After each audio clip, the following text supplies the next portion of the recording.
All right, Shalom.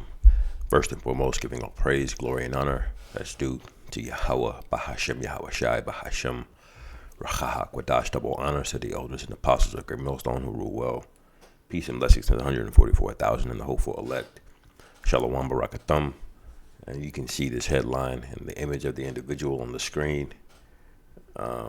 It says, is he claiming credit for overthrowing Assad in Syria? All right, and I just wanted to title this lesson, they have not considered their latter end. All right, and there's a few precepts that speak about the latter end, which I pulled, but you'll see where this is going, because everybody, well, it's the worst kept secret now. You know, one of the reasons why TikTok is about to get banned is because a lot of this information that was usually called a theory of the conspiracy variety, all right, that's become popular now.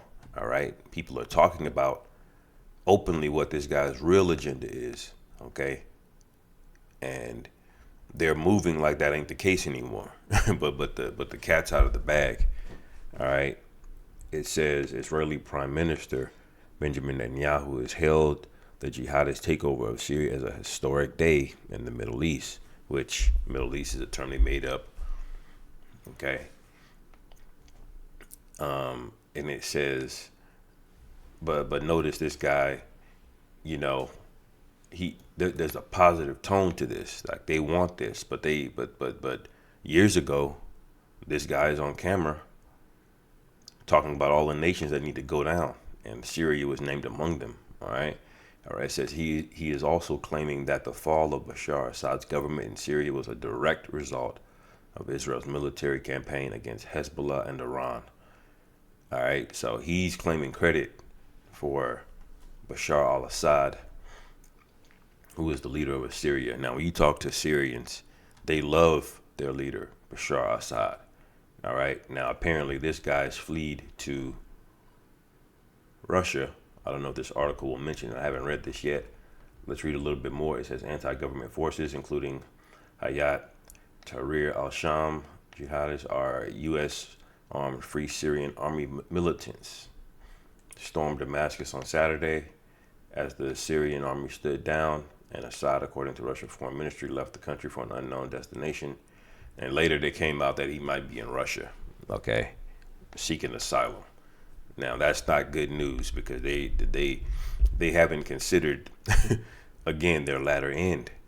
They think they're getting ready to take everything. You know, there's 7 nations in the Middle East are related to it that they've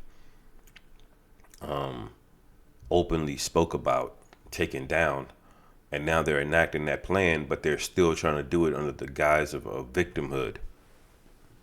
You know, like democracy, and people hate us, and this is why we got to do this, and that's the same Esau cry bully tactic he did with Gad.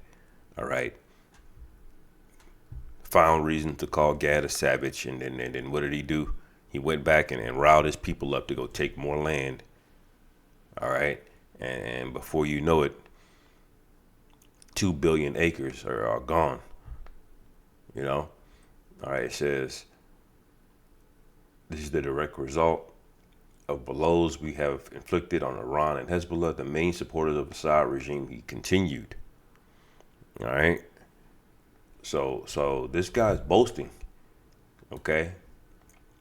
But he doesn't know who really wins this scenario. We win this scenario. It's the Psalms, Salakia, Isaiah 41:21. Produce your cause, saith the Lord Yahweh. Bring forth your strong reason, saith the King of Jacob. All right, who they don't believe in, by the way.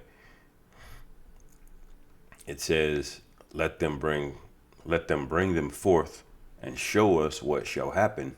Let them show the former things what they be. Now, what they'll tell you is what happened is they never lost their lineage. They got scrolls that go all the way back that tells who is who. Oh, that's Ben Levi. Oh, that's Ben Yehudi. That's Ben, you know. But it's off as hell, and you can at first glance you can just tell. And when you read the scriptures, you can tell these are not the people easily. All right, unless you're just completely blinded, which a lot of you are. All right. So when they go in and show the former thing, they skip things. Their former things come from the Babylonian Talmud, okay, which is a new Talmud they have, okay, that has nothing to do with the scriptures. All right. It's not in terms of its base. You know, it says, "What they be, that we may consider them, and know the latter end of them, or declare us things for to come." And that's what we're here to do, is declare the things that are to come. And part of the things that are to come, I'll get it, is these people go down. Okay, these people go down hard. Okay, who are these people?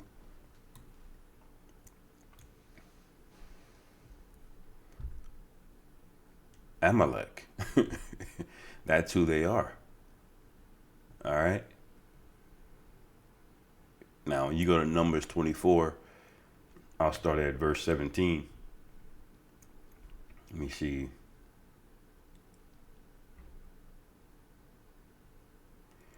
Yeah, verse 17, it says, "I shall see him, but not now. I shall behold him, but not nigh. There shall come a star out of Jacob, and a scepter shall rise out of Israel, and shall smite the corners of Moab, and destroy all the children of Sheth." All right. Now, who is that talking about? Now, they don't believe in the individual, which is Yahushua, our Lord. They don't believe in him. Okay.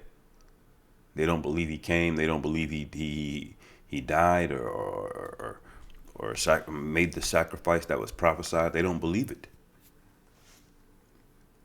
All right. But that is going to be their downfall. Their downfall was already written anyway. You know. So those in the land, when you read what they believe in the Talmud, they speak about our Lord in despicable ways, man. All right, because they're really Satanists. All right, verse 18, "And Edom shall be a possession." All right, Seir also shall be a possession for his enemies. So that means you can't confuse this between the land and the people. No, the people and the land. All right. It says, "And Israel shall do valiantly." All right. And valiant goes into strong, man. These people are not strong. They look at them. They're asking for money every week. All right. They're constantly at war because they're antagonizing people. And it says, verse 19, "Out of Jacob shall come he that shall have dominion, and shall destroy him that remaineth of the city." All right. And it says, verse 20, the main point, "And when he looked on Amalek, he took up his parable and said, Amalek was the first of the nations." All right. Because they are first in terms of their position.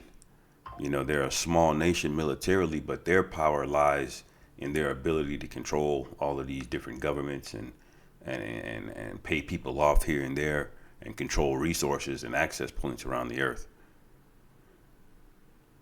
All right, that's why he's first of the nations. Okay, but he's gonna get wiped out. His people over there are gonna get wiped out swiftly. Okay, because they're not Russia. They're not, you know, they're not China and North Korea. You know, so this is their lot. Okay, it says verse 20 again, "And when he looked on Amalek, he took up his parable and said, Amalek was the first of the nations, but his latter end shall be that he perish forever." All right, this is what this nigga don't understand. Your judgment is already written. Okay, already written. Look more. It says, this has created a chain reaction throughout the Middle East of all those who want to be free from this oppressive, tyrannical regime, he added. But what they don't tell you is that America's been occupying them since 2010. They've taken a third of their land where all of the oil fields are and all the wheat is. Okay, so they took their land. Okay, but they're calling them an oppressive regime. What they're really saying is this is a message for every one of you other nations that don't want to get in line. We're gonna overthrow you next. That's really what they're saying under their breath. All right. Well, subtly is what they're saying. Okay. And why is this happening? Because the uncertainty of Donald Trump going in office in January, they're not fully sure that they can control him, even though he is controlled. I personally believe the deep state is having a civil war over resources because that's how the devil is. They're self-destructive. They can't help but fight, and eventually schisms and division pop up. All right, and they all start killing each other. It's just a matter of time. Okay, so they're making moves. Trump is still the devil too, so he's gonna do his thing. But we'll see on that on what he's gonna do. But we know what Biden is on. He's 200% on board with World War III. Okay, and Trump he's trying to just look good, as a businessman with the economy. That's going to lead to the Karagma because World War III isn't going to be undone. Netanyahu has done too much, and he may do even more before Trump gets in there.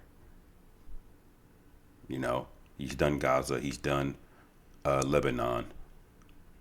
All right. Now he's revisiting Syria. They took Iraq out a while ago. You know, they split up Ethiopia. That's a mess.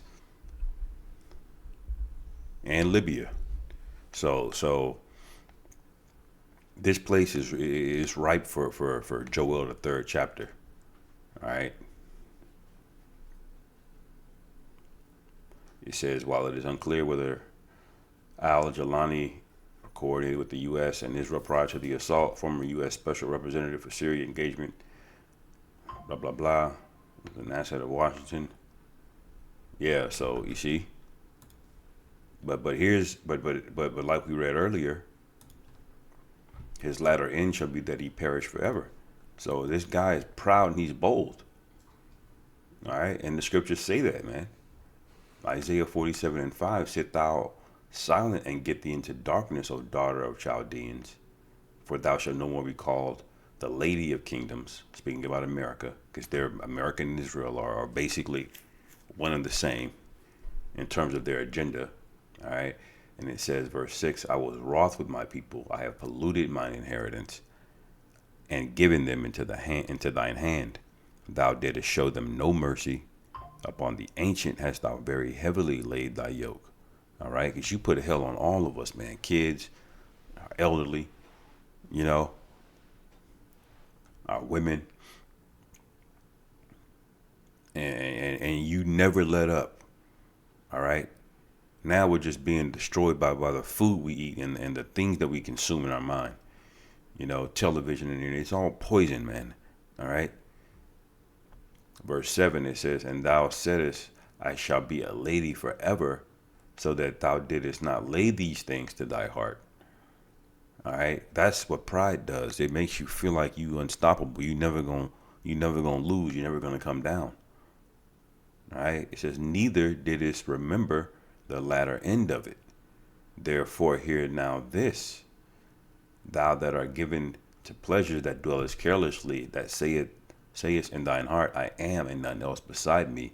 I shall not sit as a widow, neither shall I know the loss of children. But these two things shall come to thee in a moment, in one day, the loss of children and widowhood. All right. So the Lord has put the opposite thought in your head of what he's already purposed to happen. That's something. The Lord has already decided to do one thing, and he's put something completely opposite in your mind. That's why these people are going to be in the spirit of peace and safety when destruction comes. Because the Lord wants it that way. All right. It says they shall come upon thee in their perfection for the multitude of thy sorceries. and for the great abundance of thine enchantments. All right. So that's what this guy's latter end is, man. You know, and it ain't no getting around it. Second Ezra 15 is getting ready to come to pass. This is Second Ezra 15, and let me see. Yep, verse 28. It says, "Behold, an horrible vision, and the appearance thereof from the east, where the nations of the dragons of Arabia shall come out with many chariots.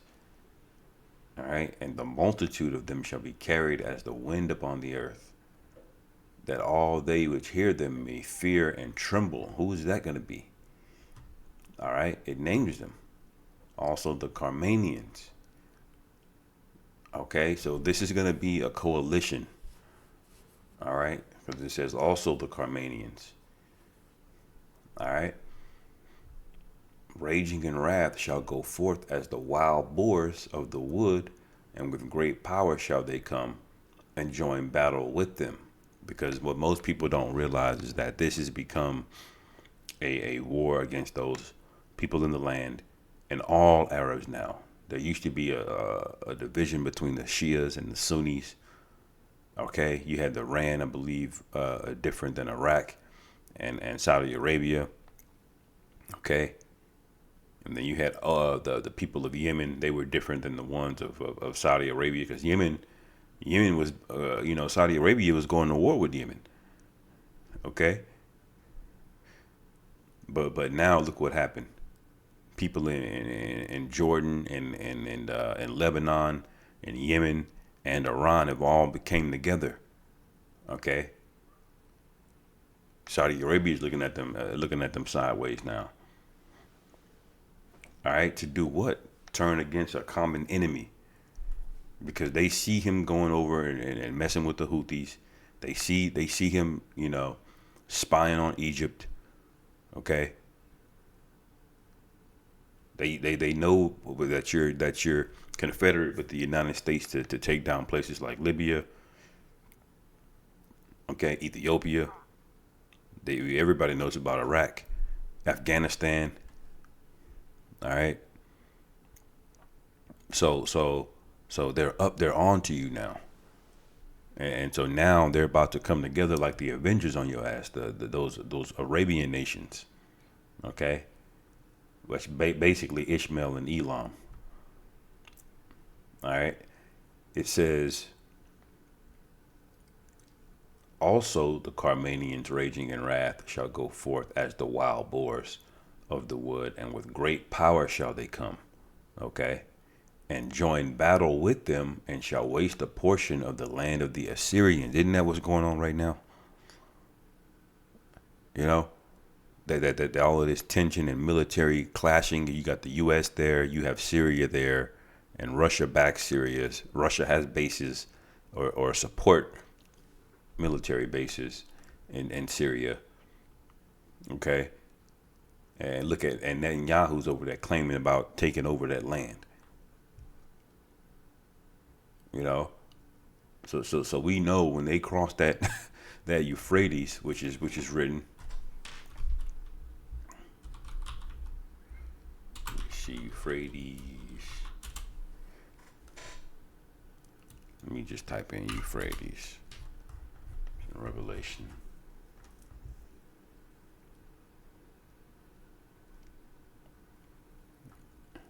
Yep. Revelation 16:12, and the sixth angel poured out his vial upon the great river Euphrates. Okay, and the water thereof was dried up, that the way of the kings of the east may be prepared. Okay, so this is that time, man. When you look at the Euphrates, let me see if anything will come up on it.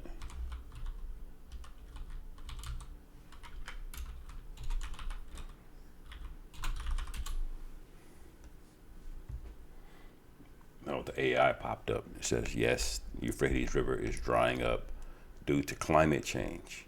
Okay, so this is not a seasonal thing, because some rivers, they're dry during the summertime, and then they get full again, in the rain season, or the winter, fall time. Okay, but this is just drying up in general. Now they're blaming climate change, but we already know what's getting ready to happen. Okay, I don't know if there's images.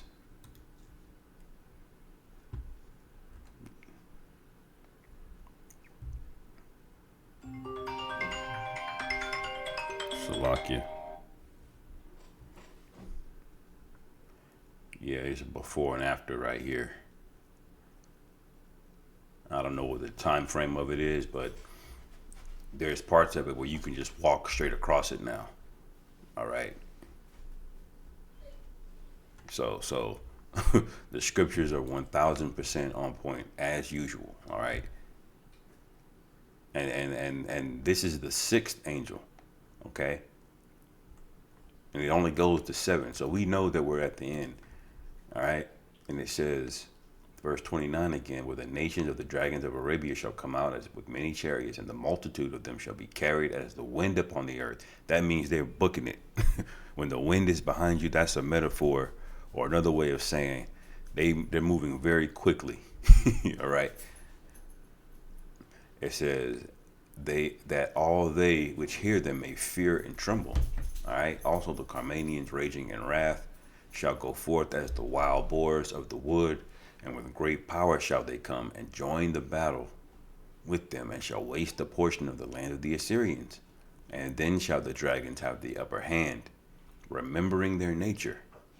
Okay? And if they shall turn themselves, conspiring together in great power to persecute them. All right? So they're gonna turn against them, man. Okay? And kick them out like Gad should have done. Because this is no different than what Esau did over here in the Americas. All right? America it was started with a colony with Jamestown, and then all of a sudden, this is our land, and no different thing is happening over there right now, with these small hats, because ultimately they want to rule the entire world, but they want to rule out of a particular place. All right, and that is what they call the Middle East. It says, "Behold, clouds from the east and from the north unto the south, and they are very horrible to look upon, full of wrath and storm. They shall smite one another, and they shall smite down a great multitude of stars upon the earth, even their own star. Okay, and blood shall be from the sword unto the belly." Okay, so this is going to coincide around World War III, when they all get together and fight. All right, there's going to be a war in heaven. You can read Revelation, I believe, 12. Okay.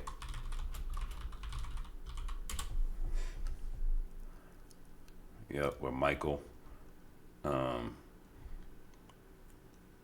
there was a war. Yep, Revelation 12:7, and there was a war in heaven. Michael and his angels fought against the dragon, and the dragon fought and his angels. So that's what you see in the sky. Their stars falling down. Okay, it says, "And prevailed not, neither was their place found any more in heaven. And the great dragon was cast out, that old serpent called the devil and Satan, which deceiveth the whole world. He was cast out into the earth, and his angels were cast out with him." That's his latter end. All right. Now, Christians are going to tell you this happened in the heavens before the earth was made. That Satan got cast down, then he went down to go make Eve go off. No. So this is how they're going to go out. Okay. Anyway, I'll end it there. Lord willing, this is edifying. Call Allah Yahweh Bashim Yahweh Shai Bahashim Rachahak Wata Shalom. Kom Yashua.